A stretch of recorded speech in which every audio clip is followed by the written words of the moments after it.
Yep, there we go. Okay, I think we're now live.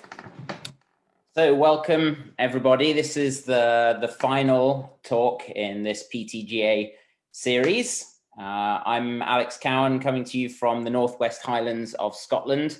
I've sat on the board of directors of the PTGA for a couple of years now, and I'm joined by the president of the PTGA, who is also its founder, Graham Charles, who's coming to us from Bozeman, Montana. Say hi, Graham. Thanks, Alex. Welcome, everybody. And welcome, as Alex said, to our last session in this series, our last speaker series.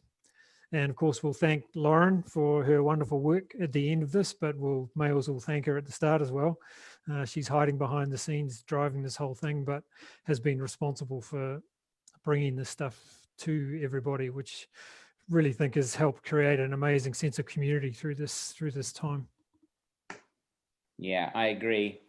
So this discussion, the aim here is to give people a little bit of a better understanding of where PTGA is coming from and how it works and what to expect in the future, and also an opportunity to ask questions if you have any about PTGA, whether that's structure, qualifications, how they work, assessment in the future, and so on.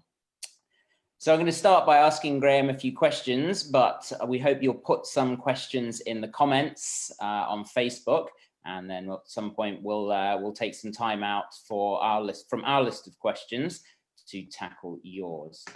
So I wanted to start, Graham, by asking about how PTGA started. So it's been in existence since 2016.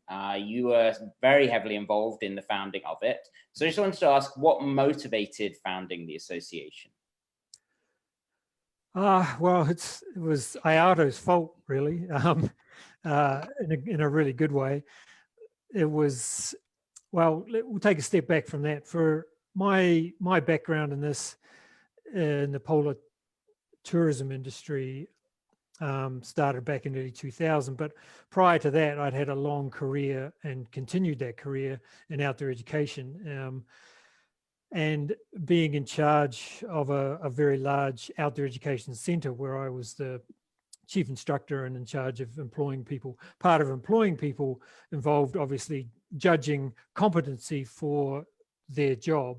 So I had a range of experience with that and getting guides or instructors, as they're called in that scene, from all over the world. So they would bring qualifications from a number of different qualification systems in outdoor education, rock climbing, mountaineering, kayaking, from all over the world. And so I was used to dealing in that language. I had also been involved in assessing outdoor outdoor education competencies for the New Zealand Outdoor Instructors Association for many years. Excuse me. And I, felt like I had a solid handle and a fairly lengthy career in that sort of stuff. Through the 2000s, I had worked for a number of companies, and I'd always thought that, we could really do something with staff training and developing staff and providing some sort of competency measurement. And I'd written a few things for companies that I'd worked for, but it never really gained any traction. And so, I just carried on doing expedition leading and doing my job. And then in 2015, I was able to attend one of the very early IATO AACO field staff conferences, which was in Toronto. And it was quite an eye-opener for me. And I believe, Alex, you were there. That's right, yes. I didn't know you from Arthur at that stage. And I was amazed at the general tenor in that conference in 2015 of these calls to IATO at that stage, and to Kim Crosby, who was the chief executive director at that time, people wanting, to me, it seemed like some direction on where can we get some common language of competency for Zodiac driving was the main point that was coming out. And this this sort of went on through this whole conference. And Alex, I don't know if your memory of 2015, whether you sort of saw the same thing I did, or whether I was dreaming it up. I'm not sure. Yeah, I definitely sensed that as well. There was a definite dissatisfaction with the likes of ROA Powerboat 2, for example, as something that people were seeing as like a piece of paper that's useful because it's a piece of paper. I think people are a bit disappointed with needing to get it, but feeling like not really getting the requisite skills out of it, and also just the piecemeal nature of everything as well. So there definitely was that sense there. It was something, I don't know whether it was particular talks coming up, but a lot of people I remember talking about Zodiac skills in particular. Yeah, and so being my first field staff conference, well, and probably one of the first, I was quite surprised. And so, I remember vividly talking with Kim about this, saying, hey, just so happens, here I am. I have some expertise in this, how to measure competency and how to create a scheme and stuff. I could do this for IATO if you wanted to do this. And I remember sitting outside one day after I think it'd been a fairly boisterous session, and Kim seemed to be a little beaten up by the whole thing. And I remember sitting with her on a bench outside the hotel saying, I could make this for IATO if you want to, we could settle in to do something here. And she seemed really keen. What's the reason why this is interesting from 2015 is that Kim is now on our board of directors and provides some really good counsel and advice for her. And it's a wonderful circle to close from this time back in 2015. But it wasn't really the time, and it was problematic, and we didn't really get anywhere with that discussion. But after that conference, I was really motivated to do something, and it was clear that it was going to be quite difficult to run it through one of the industry trade associations. And so at that stage, I thought, the time is right. We need to do something, and I can't do it on my own. So besides writing some stuff, I then contacted a number of guides, expedition staff, expedition leaders who I knew shared, really common sort of beliefs and values that we should do something, and that's where it got underway. What I would like to tell people as well, or make sure that people understand, that scenario that I just explained was, if you look at any outdoor guiding association or skills qualification system that's there, whether it's the British Columbian heli ski operation, Alaskan heli ski operations, mountain guiding operations, whitewater rafting guides associations, what I just described, where got to a point, there was a series of events and motivators that got somebody and some people motivated to go ahead and do it, and realize that bigger organizations were struggling with this whole idea. Governments struggle with this idea. And it comes down to the guides eventually. And in my experience, every professional outdoor guiding association and qualification scheme out there has been started by guides who had a good idea or came to the end of their tether and decided, we need to do something. We want to, we need to stop the cowboy scene. We'd like to create professionalism and what seems like just a cool holiday job as a whitewater raft guide. We want to be measured as a professional in our industry. And pretty much from 2015, that took off. And then we, with the original board and group of people who were helping out, in 2016, we finally registered our name as a non-profit association in Montana, and then went on to get federal, which is all of US federal approval as a non-profit professional industry association. Yeah, that field staff conference was a really powerful experience. I think for a lot of people, the Polar Collective, the Citizen Science Collective, also arose largely out of that same meeting. So if anyone hasn't had an opportunity to go to a field staff conference, but has the opportunity, I'd really recommend going. It's amazing getting to finally meet these people you've spoken to on email or over VHF, and getting to meet, for example, the IATO and ICO secretariats as well. It really is so good to actually get to meet people. Yeah. And so that got us underway. And, you know, we were obviously very green, very young. For those of you who know our systems, for instance, our qualifications framework, if any of you are bothered looking at which version it is, you know, we're on about version 25 this far down the road. So, you know, we've come an awful long way, and I'm really heartened and proud of the people who have put their hand up and done an awful lot of free work for the PTGA since its inception. And just on that, Lauren's already fired a question through, which I can deal with right away. Someone asked, how big is the PTGA membership now? As of this minute, we are 404 members.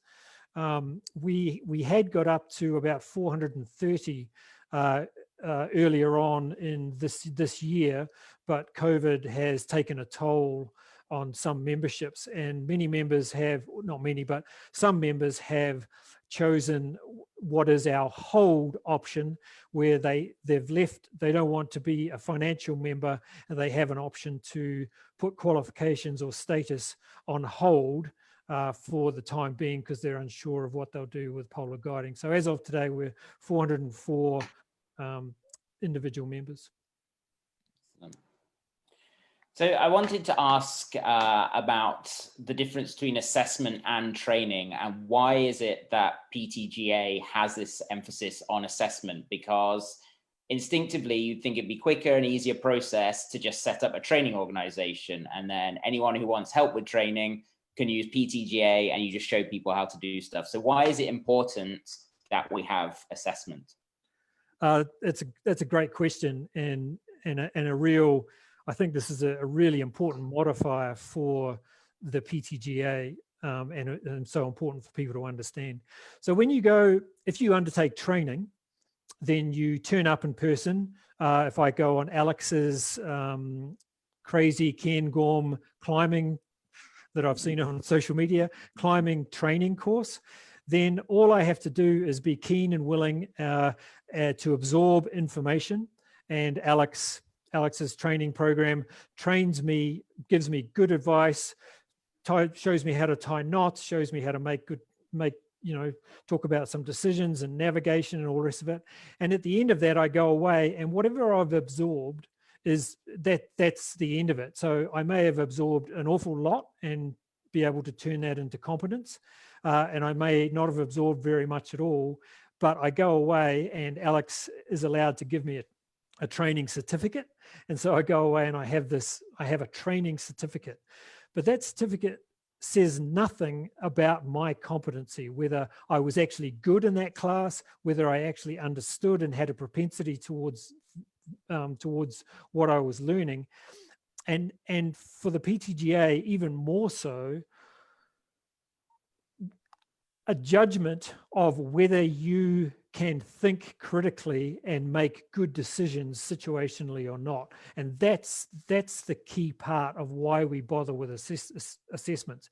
And so, as many of you will know, we are building relationships with training and assessment providers out there. We see a lot of the Expedition Guide Academy on social media, but also with accredited provider companies who work with our system can run training, and you can actually get training certificates from PTGA, which means you've been trained how to drive a Zodiac, but there's no judgment that you are actually competent at that. So if someone heads off to Alex's expeditions and hands Alex, as the operations manager, your training certificate, it's up to Alex to read what he can into that certificate, because all it says is that person X went on a training program which covered these things. This person could be terrible at it, or they could be superb, but it says nothing. Whereas an assessment brings in an expert in the topic matter, in the syllabus content, and they're an expert in that particular field. They then put the candidate or an individual through a test, and then they make some judgments. And so that's one part of it which makes assessment better for everybody involved, and certainly as a professional industry association, as a measurement. But a critical part of it and we have many philosophical discussions about this, and some of you will disagree with it, is that an assessor can then use a number of judgment and decision-making situations in which to test the candidate on their judgment and decision-making through either contingency questioning, asking, well, so this happened here, what would you do now if your engine has just hit a rock and you're stuck in the water and nothing works? And being able to go through those sorts of role plays and or situational variations gives an assessor an idea not only of the breadth of a candidate's knowledge and experience, but depth. And that's the critical part. And that's the real value in PTGA qualifications and association with us, because if you go on an RYA course, not that it's a bad course, it's designed for something totally different, but you do a training course and that's the end of it. Whereas once you've been assessed for your competency and put through a number of contingency situations, then that's the critical part. And all of these things generally involve managing people, because that's the critical part that causes problems for an industry like the polar tourism industry, is when someone gets it wrong. If a guide gets lost in the mist because their navigation isn't very good and nothing happens, then something happened. There was a minor incident, but it's no big deal. But when a guide makes a bad decision about a certain situation, risk or hazard, and clients or guests get injured or killed, then that's the critical part. So the real key to our assessment process is dealing with people and managing people in those situations. Yeah, from my experience from sort of other qualification systems as well, is if you want to get any kind of insurance to work as a guide or as an instructor, they tend to only accept qualifications that are based on assessment, not on training alone. There seems to be some distinction made there. So I just wanted to move on now. So, we talk about using these PTGA qualifications, and they've gone through all of these different versions. But we've had questions before, like what gives us the right to make a qualification? So how does like a qualification come about, and who gives us permission to make a qualification that someone then recognizes? Let me illustrate that by, in the early days of PTGA, we would get emails, kind of hate mail, if you like, from people who would say, you can't be doing this. This is not your right to do this. And who gives you the right to call this a qualification?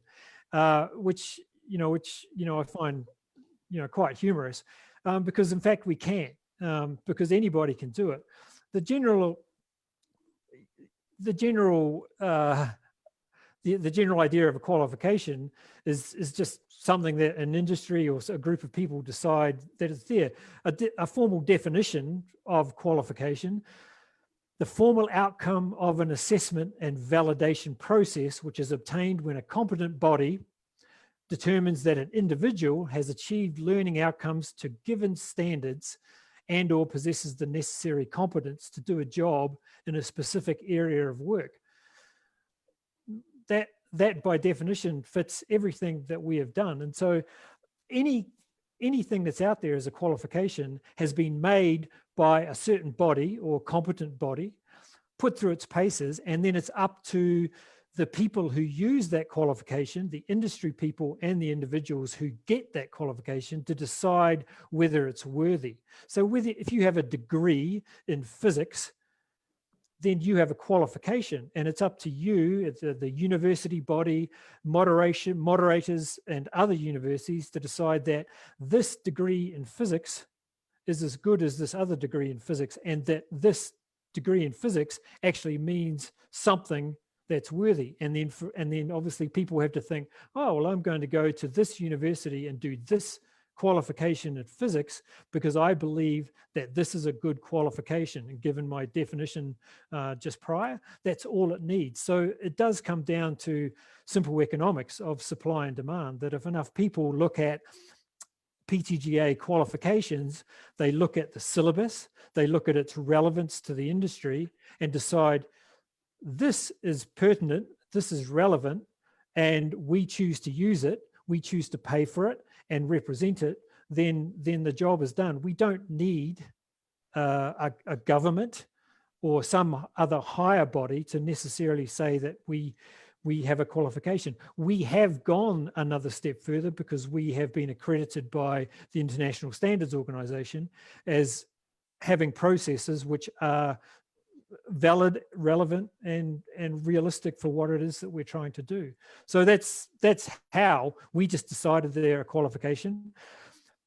People get hung up on the idea of the qualification, thinking that some bigger body needs to agree that that's it. But there is no bigger body for the polar industry. There's no one else to look at it. There's no one out there who knows it better than we do. And so, we're all of the industry are the top of the heap. And so it's up to the industry to decide whether PTGA qualifications have value and a place in the industry. If everybody decides that it's a pointless waste of time, then we'll go away. Yeah. So you mentioned the ISO rating there. What does that actually mean? And are there any implications for guides in having a qualification that has an ISO rating? Like, why is it an advantage to us to have that? It speaks a little bit to what I've just been talking about with a higher level. And so, some companies have some great training schemes out there. There are other qualification systems, but again, when someone asks the question, so who gave you the right, or who said that your stuff was any good? Who said that your material was competent? Who said that you were a competent body? And that's difficult to do. If you've already made the organization, there's no one else. There's no other organization like ours out there. And so who's to say? And so, but you can go to a higher international authority, this thing called the International Standards Organization, ISO, started in 1964, has 300 and something or other industry trade organizations involved with it. And basically they are a group of experts who then look at stuff, look at material, moderate it, and they come up with standards. So if you look on the bottom, and largely it's got very little to do mostly with our industry. If you look at the bottom of your electric toaster or something, you may see ISO standard 61754, which means that toaster, your electric toaster, has all of the electrical engineering in it has been approved by an international body, not just Fisher and Paykel or whoever you sold it to. So if you think about it in that frame, the toaster making company says, we have the best toaster in the entire world, but Alex is nervous about buying an electric toaster.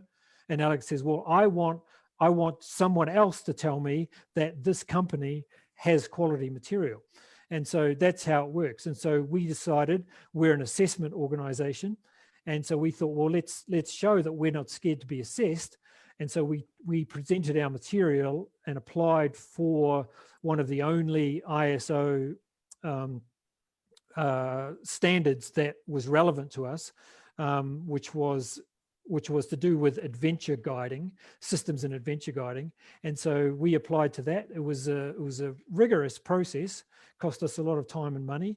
We made some really good changes. It did improve the PTGA markedly, and we achieved that. And when you look around in any outdoor industry, there's almost no outdoor guiding or outdoor instruction associations and organizations that have gone on to seeking ISO accreditation for their program, and we have. So Alex, to what you said about what does it mean to a guide, what it means to a guide is that if you have a PTGA qualification, you've been put through a test which we think is robust and relevant and specific to the polar tourism industry, but not only us, the processes, which is everything from how the assessment happened, how funds are managed, what rights you have to appeal against decisions, all of those things have been approved as internationally acceptable by the International Standards Organization. Yeah. So the only question then is, what gives them the right to make a standard? Yeah, it's not a scam. And while it's easy to go, oh, you're Hicks from the polar woods or the polar ice, you're just giving it a crack, and it's a pretty sketchy organization. We choose to disagree with that because we put in the work to show that we're not. Yeah, so we had a question from Phil here on qualifications, asking whether PTGA qualifications are professional qualifications or a demonstration of minimum skills competency. Well, they're both in our aspect. I imagine. I assume this is Phil Wickens that's out there, but well, we're both. They're a professional qualification in that they relate to our profession. They're specific to our industry and our job, but largely, and it's a really important point for people to note that if people are represented by PTGA qualifications, that test or that assessment is a measurement of minimum skill competency. So if someone has their navigation qualification, all that says is that person has achieved competency to jump over the bar or to achieve our syllabus to this level. There's an awful lot still left up there. It doesn't say this person is an expert.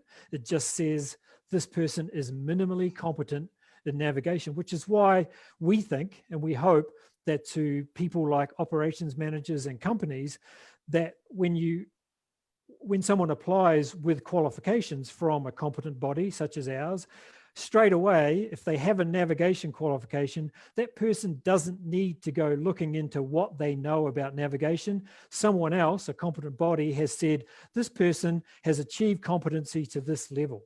If that company wants competency higher, it's up to that company. Getting a navigation qualification doesn't say that you're fit for purpose for an expedition ship. It just says you're minimally competent in navigation. It's still up to operations managers and the builders of teams to decide this person, fully qualified, nice person, but doesn't fit with our team. That's not the PTGA's job. We don't make judgments on your character. We'd like to, but we haven't got there yet. Yeah. We've got a lot of questions coming in now. So there's one from Gerard here, when we're talking about, what gives us the right to make qualifications and the ISO rating, asking who assesses the assessment and the assessors.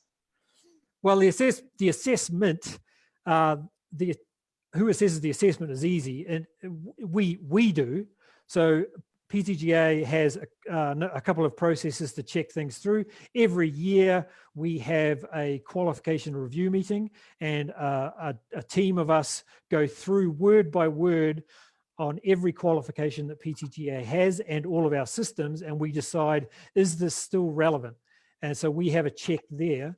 But remember, we have an ISO rating. So an international standards organization has said that our assessment processes are competent assessment processes. And if someone says, it's the whatever the boxes are, if someone says, well, who says that ISO are competent? It's got to stop. It has to stop somewhere. Sooner or later, we have to have some faith that a group of people are making good decisions in the best interests of the membership or the candidates in that situation. Yeah. So another question here from Colby about how many people are involved in designing and creating these PTGA qualifications and where do they come from? And also I'm going to add to that, I know that there's a firearms qualification currently in the works. So perhaps you could use that to illustrate the answer to Colby's question. So how do we create these qualifications and what's going on with this firearms qual? Sure. Well, in the early days, there was a lot less people because, we had to, once we got started and decided we're going to keep going with this stuff, then it was simply the PTGA just having a group of senior guides, very experienced guides, we'd create a syllabus and then we'd kick it around amongst each other and just nut it out and go, well, how's this going to work? How does this sound? Let's change this word. Then you know, of course, as we all know, it's easy enough to write a draft on paper and we'd get it to a paper thing, and then, but it doesn't mean anything until we take it out there and test it. And every single thing we've done has been through that that process and continues to do so. And every single year, as we improve, we're still a very young organization. We get feedback from our assessors out there going, yeah, this just doesn't work. This statement, how to test it, it just doesn't work. And so we're constantly tweaking our syllabi to make them more relevant and to keep them improving. In terms of our firearms one, we have decided to bring in a Firearms for Polar Bear Environments Award. We've decided, from looking at hundreds and hundreds of recognition of current competency applications, that the idea of relying on just a particular license from a country, which might just mean that you have a license to own a firearm but has no measure of competency. It might just mean that you store your firearm, which still has no relevance to polar bear environments. You may be a long-term hunter and firearm user. That's great. So that's a step up, but it still doesn't mean that that's relevant to polar bear environments. So between a group of us at PTGA, we decided that, yes, we would move on with this. And so in this particular case, as the PTGA has grown and is maturing, we took this one out to the public. And some of you will probably recall that we put out a call and said, you know, hey, we're going to have a go at this to see what happens. And we had a good number of responses from people who wanted to be involved, and they were all people who had good experience just in their own right in polar bear environments and with firearms. Some of them were incredibly experienced with firearms, somewhat experienced with polar bear environments. Some were incredibly experienced with polar bear environments and less tied in with firearms.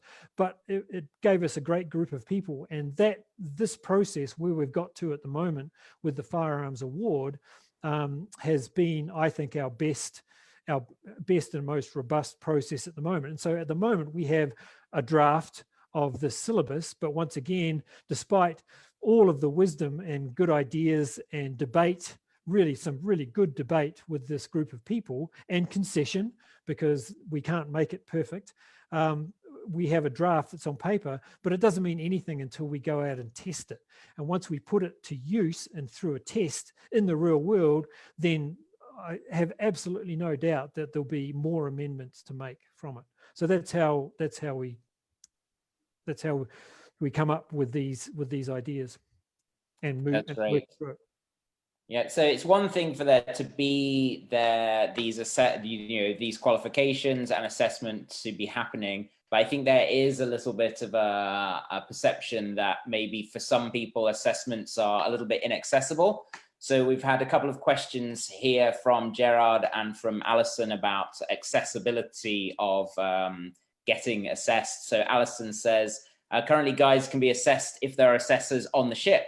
So how does PTGA see this opportunity to be assessed changing in the future? So will there be more assessors on all ships, or specific events outside of a guide's contract where guides can demonstrate their qualifications? So I know, like, the Expedition Guide Academy, for example, is offering this in Denmark and in New Zealand. So what would you say to Alison and also to Gerard, asking effectively how he could approach companies to include PTGA in their approach to bringing on new staff? So how are we making assessments more accessible? And while I'm asking you that, I'll also mention the RCC scheme, because of course twice we've run a recognition of current competency. And so for those guides who are struggling to get to an assessment, will there be another one of those? Whew, you've given me enough stuff for another hour. Yeah. I'll try to get through this efficiently. So here's the first bit. Yes, as all of the PTGA board and people close to us know, our biggest weakness at the PTGA with the PTGA currently is capacity for assessment. We're a standards body for professional polar guides specific to the polar tourism industry. So we have a board, a great board, and a good syllabus. We have a good program, ISO accredited, and then down here, or up here if you'd like, we have a whole bunch of really professional, super enthusiastic polar guides who might want to be measured against PTGA standards. But in the middle here is the assessment process. And this is the middle of the sand through the hourglass thing, because we need assessors for people to be assessed. The assessors need to be trained and put through that. So this is what we've identified as our weakness. There's a few things, there's a few strategies of how we get to that. One is next year we will be, for those of you I know who have already registered with the PTGA to try to get on an open assessors course, we're going to run an online assessors course. Up until now, all the assessor programs we've run have been in the flesh, physical assessor training programs, which, obviously it's expensive for people to travel all around the world to get to one place where an assessment trainer is. So we're going to trial an online assessor training program. So that will mean that you can, if you have the prerequisites for that, you could join from South Africa, from Amsterdam, from New Zealand, wherever you want. So that's one of our solutions. The other one is we are going to open up some of our qualifications. If you go back to what I was talking about before, the difference between assessing someone's judgment and situational management skills requires, and there's no way you can do that stuff online. It's not a course. You can't pass a test to say that you've made good judgments. The only way to deal with that is in the real environment. And so any of our qualifications that involve managing people, we can't make an online course. But for things like navigation skills, communication skills, radio, satellite phone, we're looking at being able to run those assessments on Zooms. We're going to call them Zooms. And so if Alex, if you were keen and you thought, oh, I need radio and comms and navigation as a prerequisite to sit my Zodiac and small boat driving award, then next year you will be able to engage an assessor and do your assessment on a teleconference, because those awards are fairly black. Well, they're quite black and white. They're a test of your knowledge and experience with some tools, some concepts and ideas, and we believe that it's achievable to assess those on a Zoom call. And so while people are still hunkered down through this pandemic hiatus, we want to open that up so people can get moving. So that's another way we're looking at that. Alison had said about that assessors are currently on ships. Another big part of our push into 2021 is to be building more and more relationships with training and assessment providers. So these are people who have the systems foundation in place to be able to train and or assess to PTGA standards. And so that includes some companies. Alison, I know, has worked on what we call an accredited provider vessel. So some companies who buy in as a company to the PTGA system are what we call accredited providers. They are a training and assessment provider. They work to our systems, not just the syllabi, but all of our admin systems. So that's why some people are being assessed on ships, and that is the most cost-effective way for a company to engage with the PTGA process. And this is speaking to Gerard's question, I think, somewhat, in that how do we encourage companies to be involved in this? The PTGA, we're a made for purpose association and a number of qualifications, or a qualifications framework. We're built for this. We're a one-stop shop, if you like. So if you're an ops manager or a company thinking, oh wow, there's these possible mandatory standards coming up in the future. Oh, we need to send our people to a boat driving course here, and we need to send them to a how to lead a hike course over here. All of that stuff is going to cost more money.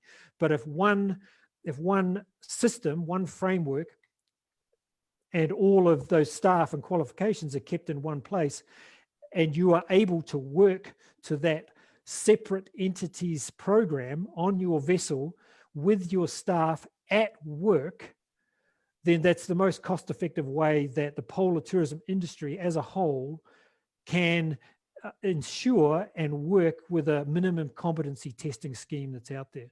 And just to clarify, because I had said that, mentioned at work, when people are being assessed with the PTGA, certainly with any of the qualifications that involve managing people, the best way to do this is, we believe, is at work, whether you're a snowmobile guide in Svalbard or whether you work on a vessel on the peninsula, but where an assessor is on staff who's working to PTGA standards, not Alex Cowan's tours standards, but PTGA standards, and that assessor has freed up time to assess that person doing their real job. So no role play, no fake actions or decisions, no kind of, oh, let's pretend this. This is simply watching me go about driving my passengers to shore or leading my skidoo journey, and an assessor saying, yes, this is this person at work. It's the very best way to put a mark or a judgment of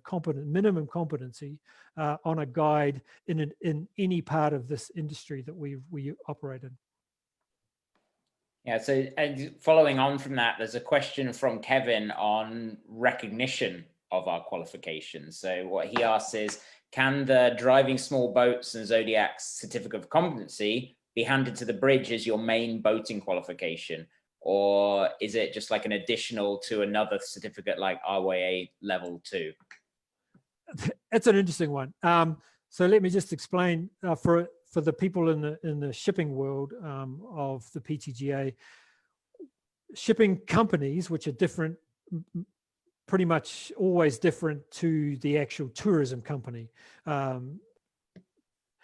they work under different set of rules and regulations. The problem there is, because the PTGA is so new, they will have some systems which will say that if someone's allowed to drive a Zodiac on this particular vessel, they must have RYA2. It's not a judgment that RYA2 is a better award than PTGA's.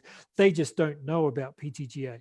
So we've had success with this, but it does require the polar company, the tourism company, to educate the shipping or the provision company who provides those vessels. And so, that's a process thing. But guides can do it as well. And it's just simply a matter of talking with the captain or the bridge, and really handy to have a copy of the syllabus. So if you have your PTGA Small Boat Zodiac Award and your surf and strong wind driving endorsement and your polar endorsement, then what I've found is that by taking that stuff to the bridge, to the safety officer, whoever's in charge of that, and saying, look, this is what I have, they largely seem to be quite amenable to it. They look through it and go, oh, wow, this is a lot of stuff. They ask a few questions. How did you get this? And you say, well, I was assessed in this and I've been assessed competent. Then I haven't yet found someone who says, no, this is not allowable. So we have a question again on assessment from Franca as to where there's an assessor in Svalbard available. Thanks, and I know Svalbard is something we talk about quite a lot in board meetings. So while we're answering whether there's an assessor available in Svalbard, if you're not on an AP vessel, is what does PTGA offer our guides in Svalbard?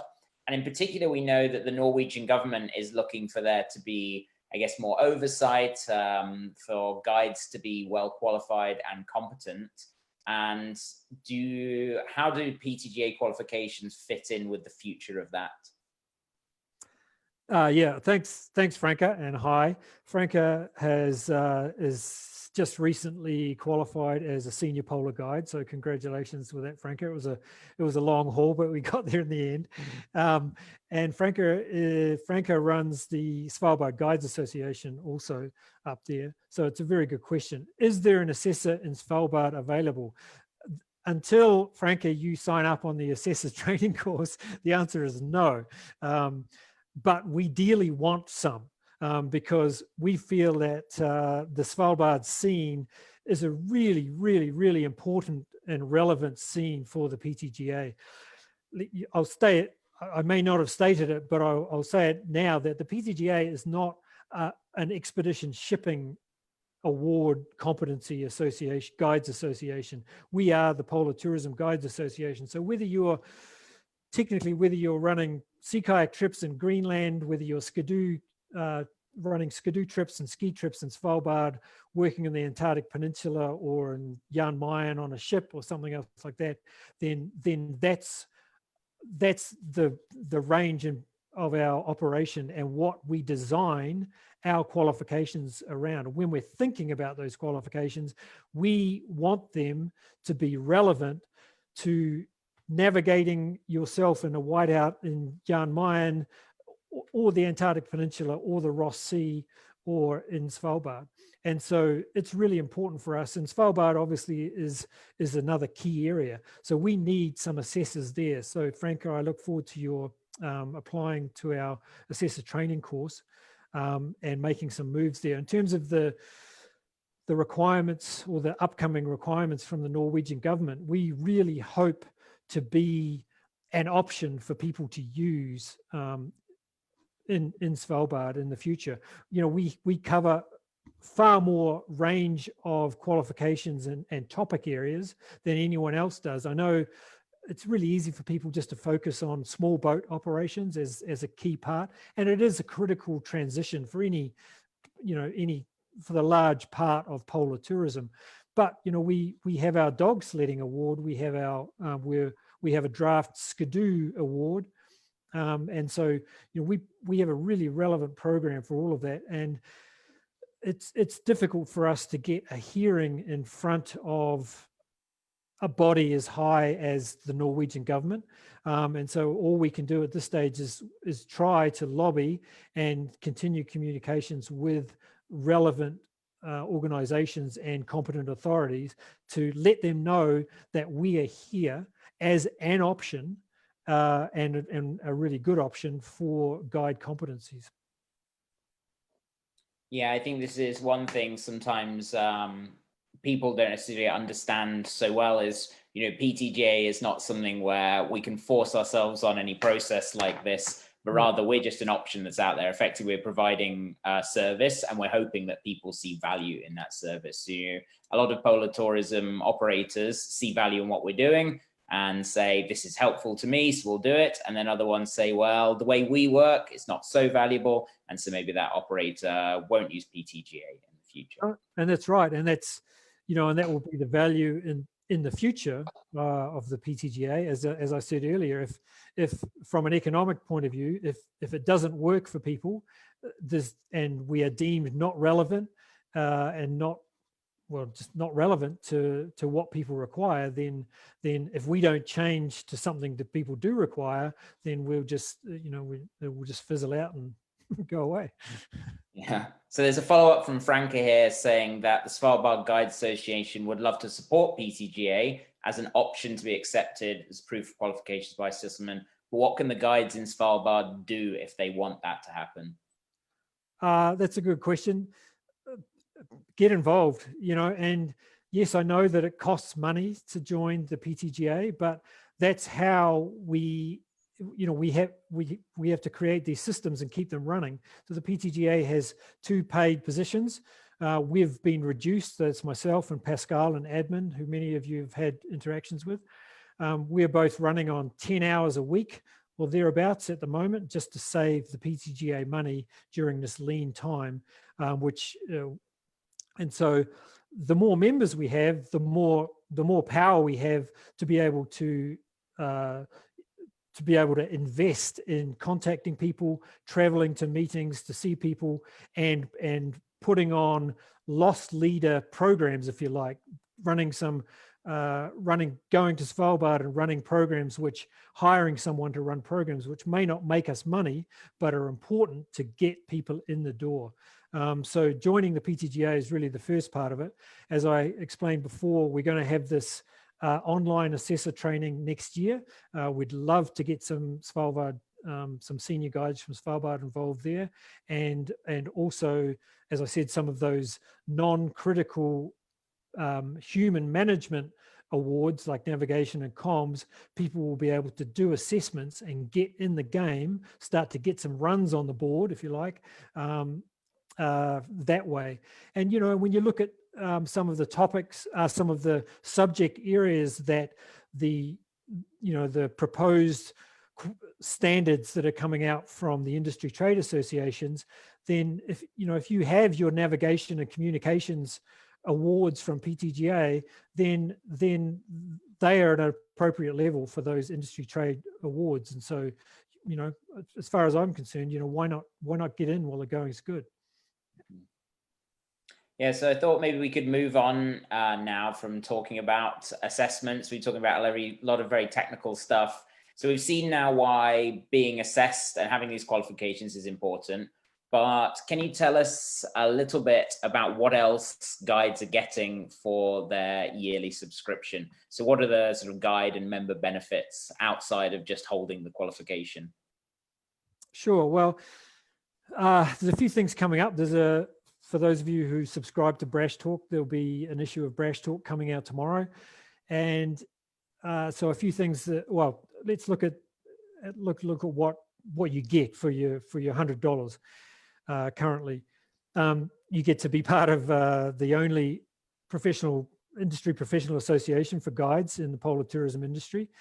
I really think this year with the COVID pandemic and the initiatives that we've come up with, working with our peers and colleagues across the environment, of how much community we've created just by the speaker series, whether it was with the bigger panels or these one-on-one type things. You know, we've had over 5,000 views just from this last series alone, which just shows that we can really work in the area of community. And so that's an important part for us of having this professional community. We're redesigning our website at the moment. And there's a lot of material now, which some stuff is open to the public because we believe in some, you know, we certainly believe that, for the good of all of the community and the industry, that some material is out there for everybody, but some material is specifically for members. And so it's value-added material, which is behind their membership sign-in. And so we are constantly updating and improving and adding to that material. So once again, you know, by being a member, you have a growing pile of resource that is available to you. We have our pro deal scheme. So in terms of buying gear, then we're always out there looking for more companies, brands, and products that we can help guides get a better deal on.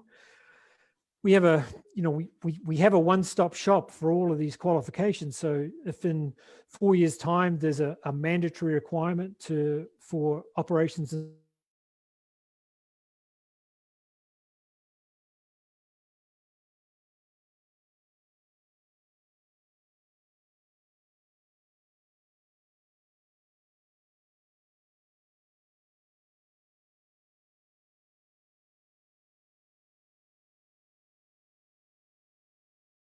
how individual guides can interact with and manage their own portfolios, CVs, carnets, whatever you want to call it, that's in the PTGA realm.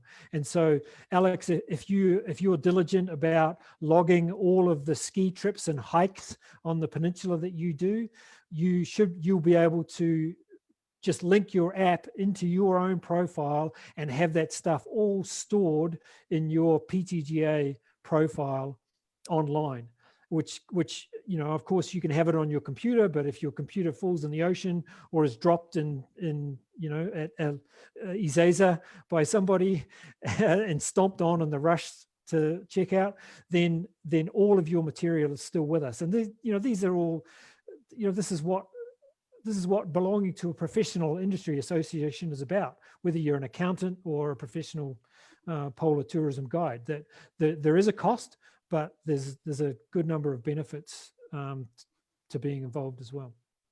Yeah, I can certainly testify that those pro deals, if people haven't looked at them, some of them are really significant discounts. I know for some of those companies, it's 40% discounts on really quality gear.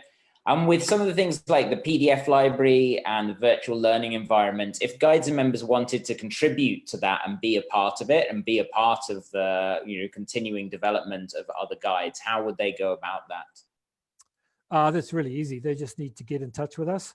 And, we've, largely our VLE, or the virtual learning environment, thanks for bringing that up, Alex, has been, all of the courses on there have come from individuals who have said, I have an area of expertise and I would like to make a continual professional development course aimed at polar guides. And so we work with them.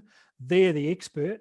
They do the work, but we have the framework and the platform with which to run that through. And so anyone can do that, and which is why with the PDF library and even with our speakers, speakers who we've had on our last series, who's the penguin?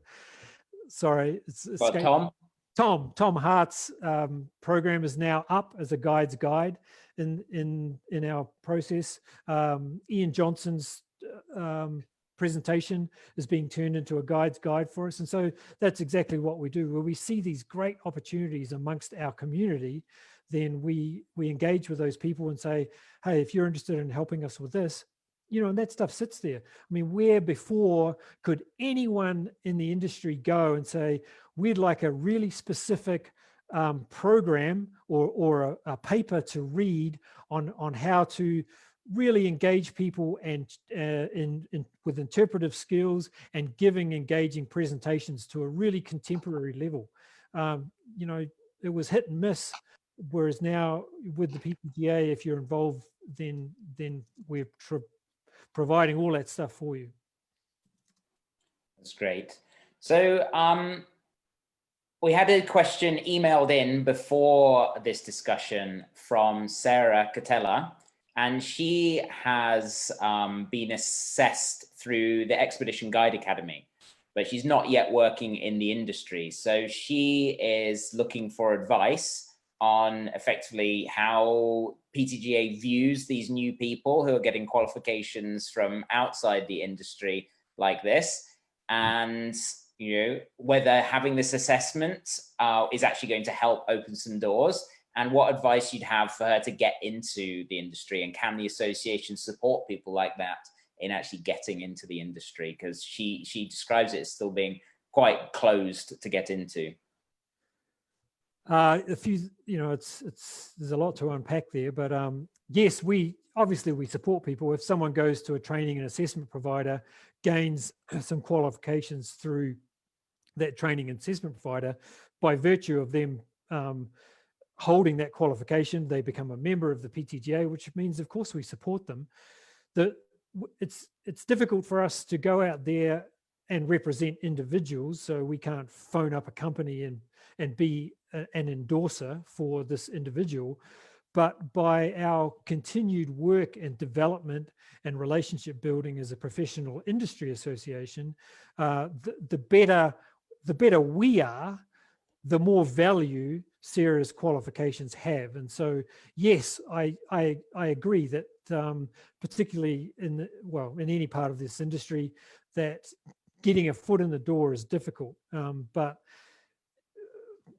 by holding some measures, some qualifications which attest to a level of minimum competency, then you're off to a great start. Because, as I said earlier, that harried operations manager out there, rather than going, oh my goodness, this person looks okay, but are they going to get lost in the fog driving out from a Lulasat to a vessel or something else? But if they carry a whole lot of stuff, then the only thing that's left for that operations manager is to figure out, does this person's character fit with our company and our expedition teams?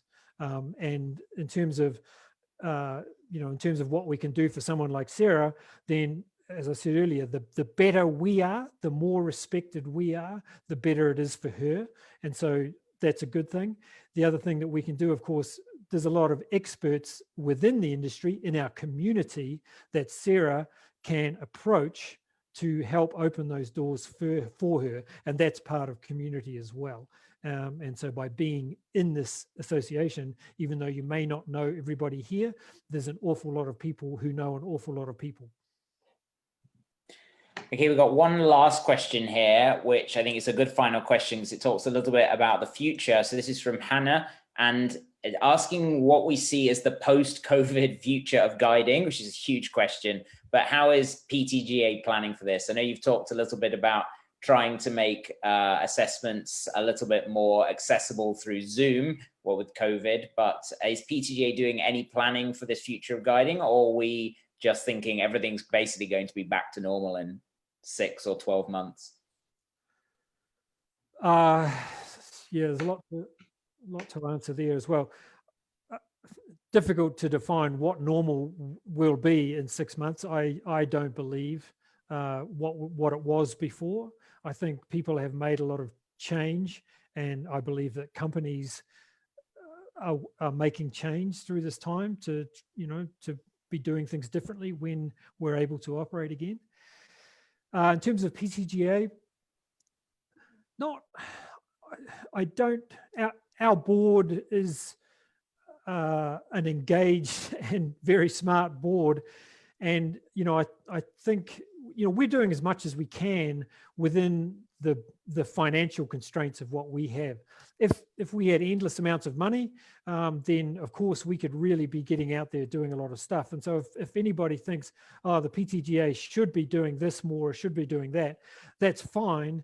But we're a very, very, very small financial entity, and so everything we do involves compromise. That if we decide, okay, let's update this website, or let's move to a new membership management system, then a whole lot of other things are going to get put on hold because we have to pay for it. The only way that PTGA monetizes itself is through your memberships and or corporate memberships to the PTGA.